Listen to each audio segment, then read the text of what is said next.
आज की क्लास में आप सभी का बहुत बहुत स्वागत है। आइए देखते हैं।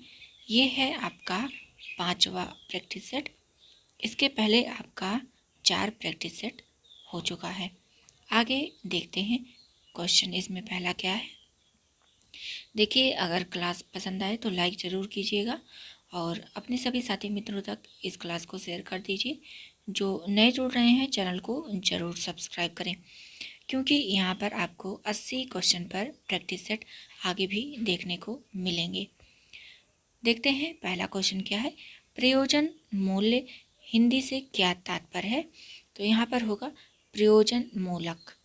प्रयोजन मूलक हिंदी से क्या तात्पर्य है। यहाँ पर राइट आंसर हो जाता है ऑप्शन नंबर डी, कामकाज प्रयोग और अनुप्रयोग की हिंदी। आगे देखते हैं क्वेश्चन नंबर 2 है, टिप्पण लेखन से क्या तात्पर्य है। तो राइट आंसर हो जाता है आपका option number C. Question number 3 है, सी शिला चरण टकराता फिरता पवमान उपर्युक्त पंक्ति में कौन सा काव्य दोष है। तो इसमें आपका राइट आंसर हो जाता है अप्रयुक्त।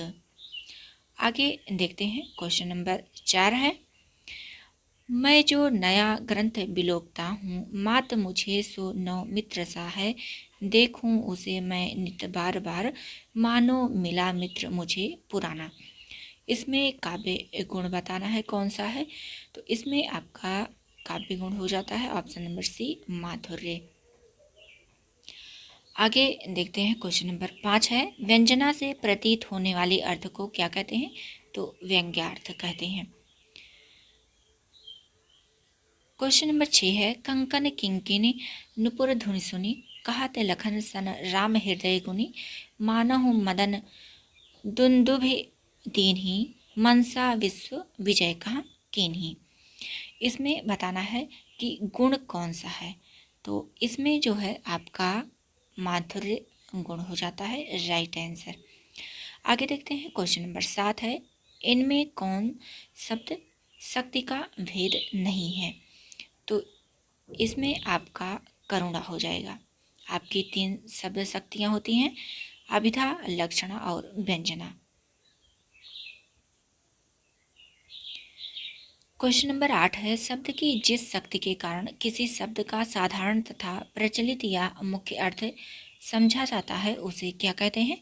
तो उसे अभिधा शब्द शक्ति कहते हैं। क्वेश्चन नंबर 9 है, हिंदी के प्रथम अलंकार निरूपक आचार्य कौन है। तो ये हैं आपके केशव दास जी।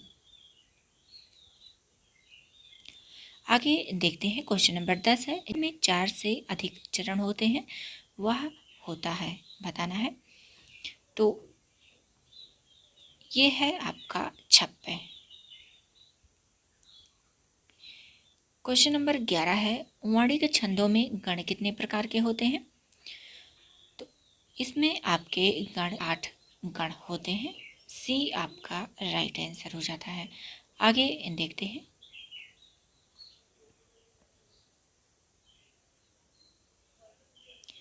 क्वेश्चन नंबर 12 है, चौपाई छंद के बारे में कौन सा कथन उपयुक्त है।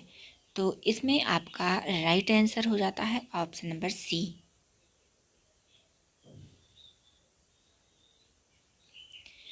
क्वेश्चन नंबर 13 है, इन तन का दीवा करो, बाती मेलो जीव, लोही सींचो तेल ज्यों, तब मुख देखो पीऊं।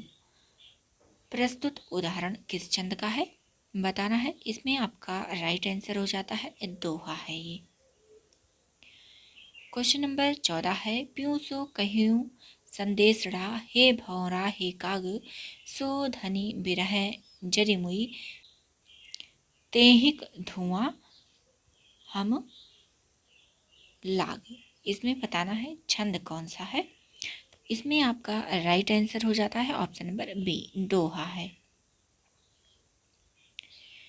क्वेश्चन नंबर 15 है, रघुकुल रीति सदा चली आई, प्राण जाए पर वचन न जाई। इसमें छंद बताना है। इसमें देखिए आपका चौपाई छंद प्रयुक्त हुआ है। आगे देखते हैं क्वेश्चन नंबर 16 है, सवैया किस कवि का प्रिय छंद है? तो सवैया जो है ये रसखान जी का प्रिय छंद है। क्वेश्चन नंबर 17 है, चंपक हरवा अंग मिली अधिक सुहाए जानी परे सिय ही अरे जब कुंभी लाए। पंक्ति में कौन सा छंद है? तो इसमें है आपका बरवे। क्वेश्चन नंबर 18 है, निम्न में से कौन सा सुमेलित नहीं है? तो राइट आंसर हो जाता है option number B. Question number 19 है, आलंब और उद्दीपन विभावों के कारण उत्पन्न भावों को बाहर प्रकाशित करने वाले कार्य कहलाते हैं। तो ये कहलाते हैं आपके अनुभाव। क्वेश्चन नंबर 20 है, मनहु कला ससिभान कला 1600 बनिए इस पंक्ति में रस है। तो इसमें है आपका श्रृंगार रस। क्वेश्चन नंबर 21 है, कहा कैकेयी ने सा क्रोध दूर हट दूर अरि निर्बोध। क्वेश्चन नंबर 22 है, हिंदी के किस आचार्य ने छल नामक संचारी भाव को प्रचारित किया है? तो ये किया है देव ने।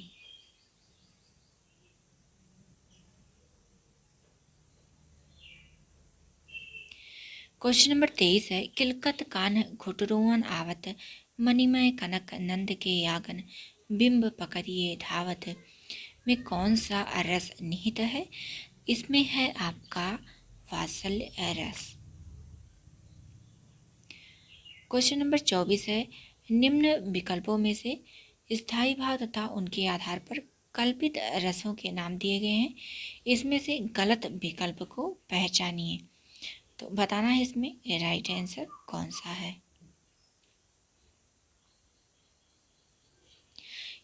क्वेश्चन नंबर 30 है, निम्नलिखित वाक्य में उद्देश्य विधेय है, कल हमारे विद्यालय के बच्चों ने नाटक देखा। उद्देश्य बताना है और विधेय इसमें कि कौन सा सही है। तो इसमें हो जाता है ऑप्शन नंबर सी राइट। हमारे विद्यालय के बच्चों ने कल नाटक देखा, ये विधेय है आपका और ये है आपका उद्देश्य। आगे बढ़ते हैं, क्वेश्चन नंबर 31 है, सामान्य तौर पर कर्ता क्रिया आदि के सार्थक शब्द समूह को क्या कहते हैं? तो इसे कहते हैं वाक्य। क्वेश्चन नंबर 32 है, निम्नलिखित में से कौन सा वाक्य शुद्ध है? इसमें आपका ऑप्शन नंबर डी राइट होता है। क्वेश्चन नंबर 33 है, इनमें से अशुद्ध वाक्य कौन सा है? इसमें राइट हो जाता है आपका option number D.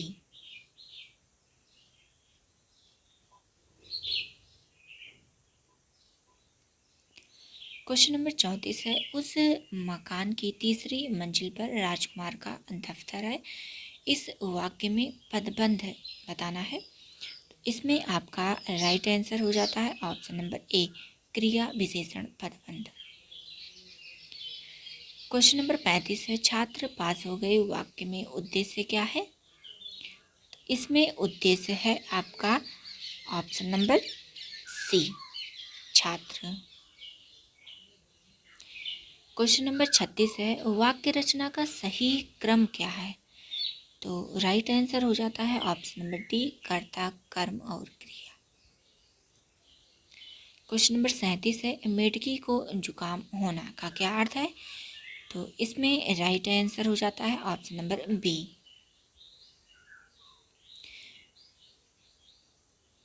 Question number 38 है, पढ़े फारसी भीचे तेल या देखो कुदरत का खेल। तो इसमें राइट आंसर हो जाता है ऑप्शन नंबर बी, ये इसका अर्थ है।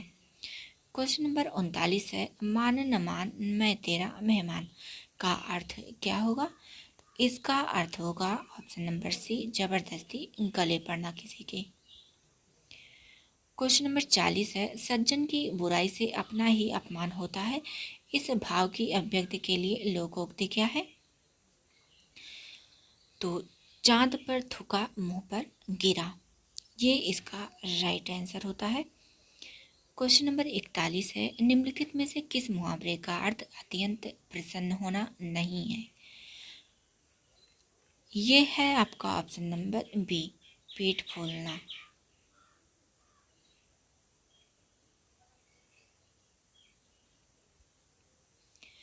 क्वेश्चन नंबर 42 है, अंतड़ियों में बल पड़ना मुहावरे का क्या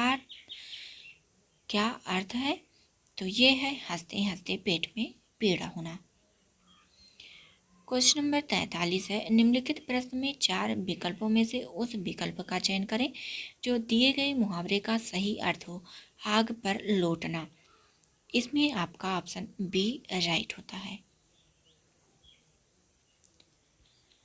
क्वेश्चन नंबर 44 है, फूंक फूंक कर पैर रखना, इस मुहावरे का सही अर्थ क्या होगा? इसका होगा सोच विचार कर काम करना। क्वेश्चन नंबर 45 है, धनुर्बाण में किस तरह का समास है? इसमें है आपका ऑप्शन नंबर डी, द्वंद्व समास। क्वेश्चन नंबर 46 है, लंबोदर उदाहरण है। तो लंबोदर है बहुब्रीहि समास का उदाहरण आपका। देखिए, जो लाइक नहीं किए हैं एक बार लाइक कर दें और अपने सभी साथी मित्रों तक आप लोग एक बार शेयर कर दीजिए इस क्लास को। और जो नए जुड़ रहे हैं चैनल को ज़रूर सब्सक्राइब करें, क्योंकि यहाँ पर आपको प्रतिदिन 80 क्वेश्चन पर जो है प्रैक्टिस सेट कराया जाता है। आगे देखते हैं, क्वेश्चन नंबर 47 है आपका, निम्नलिखित में से एक में कर्मधारय समास है। इसमें आपका राइट आंसर हो जाता है option number D. Question number 48 है, मद माता में कौन सा समास है? इसमें है आपका तत्पुरुष समास। क्वेश्चन नंबर 49 है, समास में आए पदों को छोड़कर जब किसी अन्य पदार्थ की प्रधानता हो तो कौन सा समास होता है? तो वहां पर होता है बहुव्रीहि समास। क्वेश्चन नंबर 50 है, ऋण मुक्त शब्द में कौन सा समास है? तो यहाँ पर राइट आंसर होता है अपादान, ऋण से मुक्त। क्वेश्चन नंबर 51 है, निम्नलिखित विकल्पों में से उस विकल्प का चयन कीजिए जो दिए गए समस्त पद के सही द्विगु समास का विकल्प है। तिरंगा का बताना है, तो यहाँ पर राइट आंसर हो जाता है ऑप्शन नंबर ए, 3 रंगों का समाहार। क्वेश्चन नंबर 52 है, वीणा पाणी में समास कौन सा है? तो वीणा पाणी में आपका ऑप्शन नंबर ए राइट होता है, बहुव्रीहि समास है। क्वेश्चन नंबर 53 है, कल्पांत शब्द में कौन सी संधि है? तो राइट आंसर हो जाता है आपका ऑप्शन नंबर सी, दीर्घ संधि। क्वेश्चन नंबर 54 है, अनवीक्षा का संधि विच्छेद क्या होगा? तो राइट आंसर हो जाता है ऑप्शन नंबर सी, अनु प्लस इक्षा। क्वेश्चन नंबर 55 है, अन्वय शब्द का संधि विच्छेद क्या होगा? तो राइट हो जाता है आपका आंसर ऑप्शन नंबर बी, अनु प्लस अय।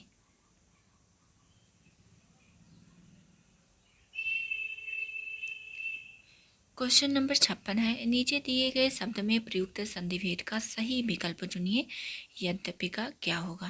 तो इसका हो जाता है यदि प्लस अपि। क्वेश्चन नंबर 57 है, नीचे दिए गए शब्द में प्रयुक्त संधि भेद का सही विकल्प चुनिए, उद्धरण का क्या होगा? तो इसका हो जाता है ऑप्शन नंबर डी, उत प्लस हरण। क्वेश्चन नंबर 58 है, नीचे दिए गए शब्द का सही संधि विच्छेद वाला विकल्प पहचानिए, स्वर्गारोहण का क्या होगा? तो इसका हो जाता है स्वर्ग प्लस आरोहण। क्वेश्चन नंबर 59 है, मौलिक छंदों में किसका विचार होता है?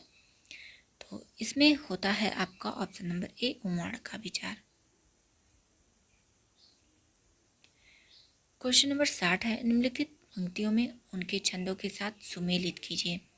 जब मैं था तब हरि नहीं, अब हरि हैं मैं नाही।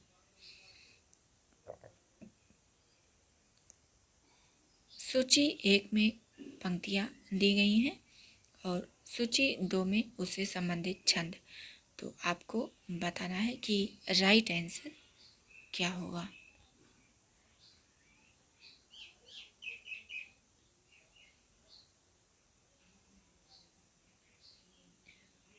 यहाँ पर देखिए आपका राइट आंसर हो जाता है ऑप्शन नंबर ए। यहाँ पर आपका राइट आंसर हो जाता है ऑप्शन नंबर डी। आगे देखते हैं, क्वेश्चन नंबर 61 है, रहीमन चुप है बैठिए देखे दिनन के फेर, जब नीक के दिन आई हैं बनत न लागे हैं बेर। उपर्युक्त पंक्ति में छंद कौन सा है? इसमें है आपका दो हाथ छंद। क्वेश्चन नंबर 62 है, अनुष्टप है। तो अनुष्टप एक प्रकार का छंद है। क्वेश्चन नंबर 63 है, कल जो आदमी को आपने बुलाया था वह आज आ गया। तो यहाँ पर बताना है कि त्रुटिपूर्ण भाग कौन सा है। तो ये है आपका option number A. Question number 64 है, अच्छाइयों को ग्रहण करो और बुराई का त्याग, रेखांकित शब्द में त्रुटि सुधारें। तो यहाँ पर राइट आंसर क्या होगा? यहाँ पर हो जाता है बुराई नहीं होगा, बुराइयों होगा।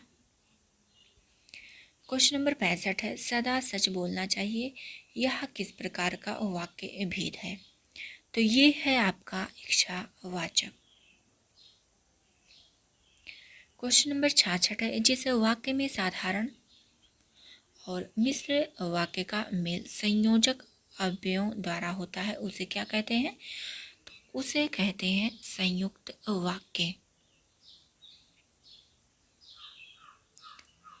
क्वेश्चन नंबर 67 है, तुम कहाँ जा रहे हो वाक्य का प्रकार स्पष्ट कीजिए। तो ये है आपका प्रश्नवाचक वाक्य।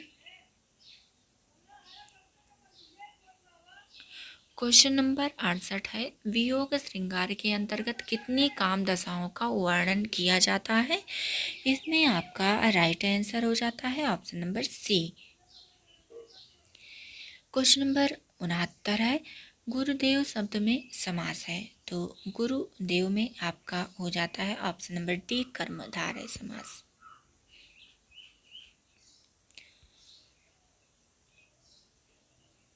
क्वेश्चन नंबर 70 है, मुंबई में गगनचुंबी इमारतें बहुत हैं।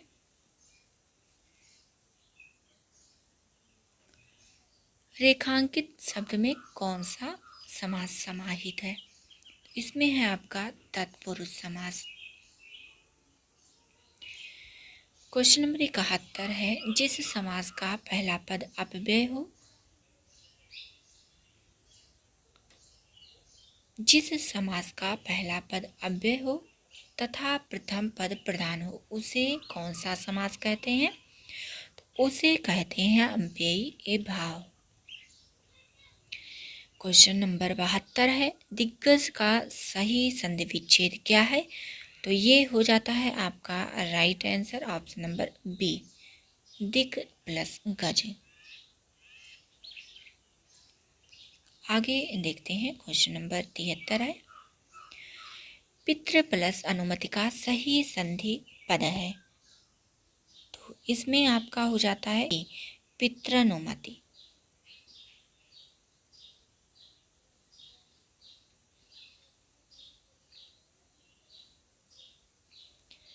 क्वेश्चन नंबर 74 है, इन शब्दों में गुण संधि किसमें है?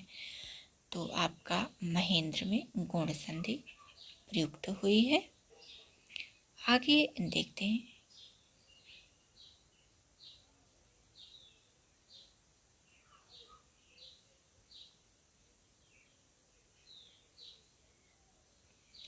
क्वेश्चन नंबर 75 है, गुण संधि के संदर्भ में निम्नलिखित कथनों पर विचार कीजिए जो सही उत्तर है। तो यहाँ पर देखिए राइट आंसर हो जाता है ऑप्शन नंबर ए, पहला और तीसरा यहाँ पर सही है।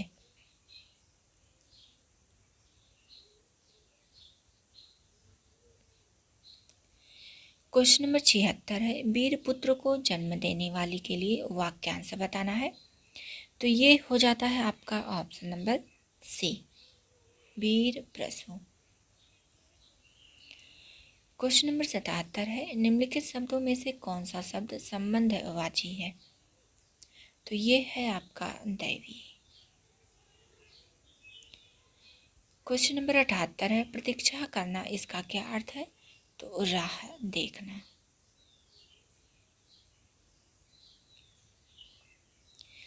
क्वेश्चन नंबर 79 है, किंग कर्तव्य विमूढ़ शब्द का सही अर्थ क्या है? तो इसका सही अर्थ है, राइट आंसर हो जाता है ऑप्शन नंबर बी, जिसे यह न सोच पड़े कि अब क्या करना चाहिए।